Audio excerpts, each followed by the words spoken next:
Today we're making an assortment of super cute Christmas cupcakes. I couldn't decide on just one for the video, so I was like, let's do 5. Also, I can only hold 4, so there's a bonus one that you'll see soon. We're gonna start off with a really moist, amazing, delicious vanilla cupcake base, and then use some marshmallows, some buttercream, some sprinkles, and make some magic happen. Let's get started. We're gonna knock these cupcakes out real quick and get to decorating. 1 2/3 cups of all-purpose flour, or 213 grams, into a bowl with a sifter. 1 cup of granulated sugar, in you go. 1/4 teaspoon of baking soda. 1 teaspoon baking powder. 1/4 teaspoon of salt. Give it a sift. Sift, sift, sift, sift, sift. All those lumps don't go in. Give it a quick whisk. Set it aside. Now for the wet. That wet mixture is gonna have 1/2 cup of whole milk. In you go. 1/2 cup of sour cream. You could also sub in yogurt if you don't have it. 3/4 cup of melted butter. Mine's mostly melted, that's totally fine. A tablespoon of vanilla extract. Now we're gonna use 3 egg whites. The yolks you can reserve for a custard or something with like a curd. But if you really wanna use the whole egg, just cut the sour cream in half. It's like 1/4 cup of sour cream and the 3 whole eggs. That should work okay. It'll just be yellow as opposed to like a white cupcake. I find that using my hands, my clean hands, is the best way to separate egg whites and egg yolks because your hands are really soft, so they're not gonna be like piercing the yolk. All right, wash my hands, be back. Giving this a really quick whisk just to get everything kind of a little bit more together. And then pour it directly into your dry ingredients without making too much of a mess. There we go. That's for my Cinderella time later when I'm doing all the dishes. Now we're just gonna whisk this up. It'll come together in a flash. You could use a standing mixer or electric beaters for this, but I feel like it's just more dishes, and I can't. I'm at my breaking point. Okay, all done. Nice, silky, delicious. It's really good. I have an assortment of cupcake papers in here, kind of because I'm running out of all my favorites, but I have some metallic ones. By the way, these metallic ones are amazing because they don't show any grease stains coming through or butter stains. I'm using an ice cream scoop, and you want about 3 tablespoons per cupcake if you're using a standard size. Some of them are really big, some of them are really small, even though they're meant for the same tin. So you want your paper to be like 2/3 of the way filled. Ice cream scoops are really the easiest way to get an equal amount of batter into each paper without as much mess. If you have a better way, I'm all ears. Tell me in the comments. This recipe will make about 16 to 18 cupcakes, depending on kind of like how full you get the cupcake papers. Ready to go into the oven at 340. And you're gonna watch these really carefully because they go from being just underbaked, where you touch them and they kind of like pop a little bit, to burnt on the sides, but perfectly edible. I like mine to be kind of like as close to non-caramelized as possible. It's a personal challenge, so feel free to accept it.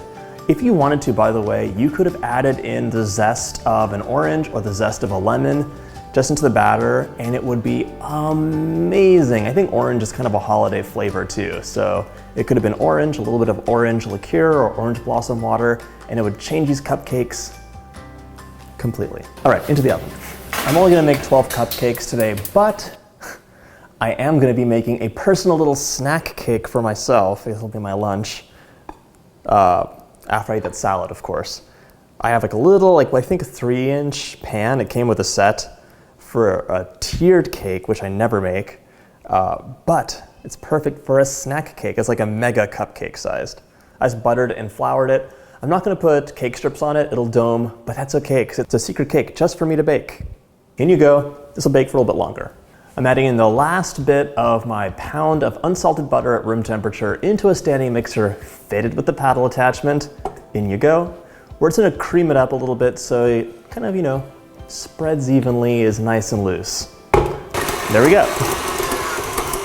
Let it do its thing for a minute, come back to it. Okay, that butter's all creamed up. Now it's gonna be time to sift in some confectioner sugar. I'm using a lot of different piping tips today, and I don't wanna have any of them clogged. that would be a sad, sad, sad story. All right, you're sifting in a little bit less than 2 pounds of confectioner sugar in batches. So don't do it all at once, it'll be crazy. So a little bit at a time. And if you don't want to make a sweet American buttercream, you want something silky and delicious, try my Swiss buttercream recipe. Click up here for that how-to video. It is delightful and just one of my favorites. But I thought today we would do American buttercream since this is like a traditional holiday treat. I don't know. It was a caprice. And just sift it up. You'll repeat this process, sifting, mixing, sifting, mixing. At this point, I'm gonna add in about half a teaspoon of salt as well. A little contrast there. And then mix on low. And also add in a tablespoon of milk at this time, as well as a splash of vanilla. Right, take a second, scrape the bowl down, and then we're gonna repeat the process. I'll come back when it's done. All done, nice and creamy, perfect for piping, and it tastes pretty good too. Okay, I'm gonna give you some advice for coloring the red because I get a lot of questions on how do you get a very vivid red. First of all, if you don't use chemicals, red's not gonna happen. Sorry. It's just the way it is. If you want like nice pastels, you could use like raspberry juice, you could use beet powder. The world's your oyster there. But for a vivid red, you're gonna be using a lot of red food coloring, and you can pop in some crimson food coloring too. There's like a Wilton crimson base that's super deep, really nice. And if you don't have that, try a drop of black. It'll like take the pink away, tone it down. For green, just gonna be like popping them bottles in there. And then for black, there is black food coloring, just a tiny little bit of buttercream and a tiny little bit of black. That's all you need for this. It's gonna be for our snowmen. Yellow, just like 1 drop of yellow will do you right. For the snowman's nose, I'm basically just taking a little bit of cake, crumbling it up, and adding buttercream. I'm gonna use the buttercream and cake to make like a snowman cake pop nose instead of using fondant. So just mix it up, add in a drop of yellow food coloring, and then just take a little bit of red food coloring from your red buttercream to get that orange color.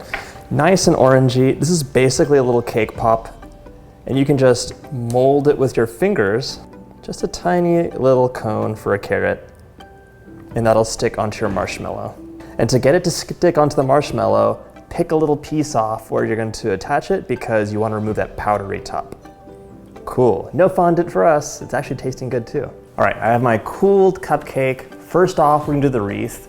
You could apply the white background with like a little palette knife, a little regular knife. I'm using a giant 898 tip, which is like a flat tip with a toothed bottom. And I'm just going to swipe a little bit across the top here, and then a little border right there. And to smooth it out, I'll use a butter knife because that's all I can find right now. My kitchen's a bit of a wreck. All right, so just swipe. Doesn't have to be perfect at all. It's gonna be mostly covered up. And what I do like to have is an edge that's kind of uniform, so just wipe that around like that. This is so much more fun decorating a cupcake like this than for my Instagram videos where it has to be like perfect shots, all in focus, staying on the same spot. It's a challenge. By the way, if you want to follow me on Instagram, where most of my audience is, I'm at Preppy Kitchen, so check it out. The base is all ready. Now we're gonna start piping on the green. For the green, I have a small leaf tip, which is a 349. You can use any medium leaf tip you want, but this is a good size for our little baby wreath. Fill this up with your green buttercream, and I tried the glass, like putting it on the glass, but it's just not working for me. So a lot of times I'll take another piping bag and just pipe the buttercream directly in there. And I can get a little bit, get started, and there's not gonna be any like bubbles or air gaps in there. Before I do this wreath though, let's talk about the bow because that is by far the most challenging part. I actually practiced a bunch of bows. This was me earlier before the video, like I've never done a bow before. Let's look it up and see what Wilton tells me to do. And this was my first one over here. and they became really bad until I got to the last one. So it could be beginner's luck, so you might want to pipe directly on the cupcake. So let's practice together on another plate. I love practicing on a plate if I'm doing like a painted flower technique, like in my painted flower cake, which you could click up here for. It's nice to have a low pressure situation. You just wipe it off if it's a mistake, keep going and feel more confident when it's finally on the cake, because it's not as fun to wipe buttercream off buttercream. I've been there. For this one I have a 101 tip, which is a small petal tip, and you want the pointy side up. Pipe an infinity symbol back around. It doesn't have to be perfect, but it has to look kind of pretty. And then you're gonna pipe the little bow middle section. Okay, and then the little tails, which are the fun part. There you go, not bad. We can do one more. Just pipe a little infinity sign. And then across, wiggle, wiggle. Not nearly as nice, don't look at that one. Only look at the first one. There we go. Now let's get to our cupcake. This is gonna be the fun part. So just pipe those little leaves, and they're gonna be overlapping like 1, 2, 3, 4, 5, 6 around. You kind of want little fat squat leaves too, not long ones. So put more pressure, squeeze this harder at the base, and then move up really slowly and stop squeezing. That's how you get those nice shaped leaves. I need to follow my own advice because some of these leaves look janky. But the nice thing about piping buttercream stuff is you can't tell if there's a mistake because it's normally like in a big group, and you could always say it looks organic. And you can see this is so fast. And if you really don't feel comfortable with the bow, skip the bow. You don't have to do it. And if you're a fondant person, it is of course pretty easy to make a fondant bow. I just don't want to go there. There we go, look at that. That looks fine to me already. This looks like nice holiday thing. All right, but now let's make that bow happen. This is where the pressure starts. Calm yourself. Start off with that. I had an unfortunate fold. I'm gonna be removing this section of the bow. See? Even if you mess up, you can still do it over again. No one will know. Much better. Now I'm gonna take the centerpiece right here. Just pipe that like that. And the final bit are the squiggly little trailing off pieces. This could be done, but the last little piece of decoration I'm adding are these golden metallic balls. They came as part of a sprinkle set, so I've been picking them out, but you can actually buy them too on Amazon or a baking supply store. To just spread them out. They don't have to be like perfectly even, but I think it makes it look really festive and just like a wreath that you'd have hanging on your front door. First cupcake, all done. So fun. 4 more to go. Okay, next. To make the poinsettias, I'm using a large leaf tip. In this case is a number 70, and just pipe those leaves, make them nice and broad. Turn, turn, turn, and once you've completely covered the first outer layer in leaves, switch to a red buttercream with a number 352 tip, and then pipe some beautiful red leaves. I piped about 6, but I don't know if that's botanically correct. Then do another layer with the same piping tip on top, just alternating so it's leaf gap, leaf gap, leaf gap. Finish it off with a small round tip and little dollops of yellow buttercream, and you're all done.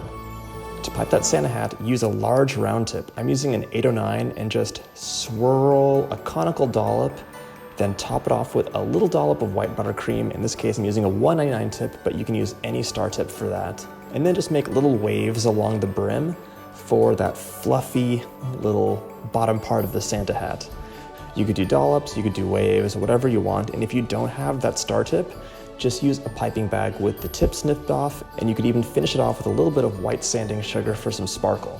To make that melted snowman, use that same 898 tip, pipe on some buttercream, smooth it out, and now let's cut a marshmallow diagonally. This will be the head. You'll remember that earlier we made the nose using basically a cake pop recipe, so just take some crumbled up cupcake, a little bit of buttercream, color it orange, mix it together, and then you can shape it into a nose. Where you want to attach the nose, pinch off the powdery surface. The sticky marshmallow will attach to the nose, the powdery surface will not. Use a very small round tip with your black buttercream and pipe little dots for the eyes, the mouth, then pipe the stick arms. And I'm just using some really pretty spherical sprinkles for the buttons, and that's it. So easy, so cute.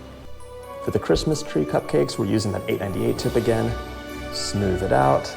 Use a palette knife and just paint on the little tree trunk at the very bottom. Now use a star tip. It could be a 199, it could be a 30, 40, whatever you want. Pipe a bunch of little dollops in a triangular shape for the Christmas tree. Covered in sprinkles. I like the really big ones I used in this video. And then I'm gonna top it with a star and then give it a dusting of powdered sugar for some snow. That was so fun. I loved all these cupcakes. My favorite, I have to say, is probably the wreath, although that melted snowman is coming in number 2. And I was so happy I could make the nose without any fondant. It kind of like made my day. All right, I'm gonna give this a taste test now, but first I wanna say thanks so much for watching. Hit that like button and don't forget to subscribe. So good. Those balls are crunchy though, I'm warning you. Vanilla, butter, all my holiday dreams are coming true. Okay, bye-bye.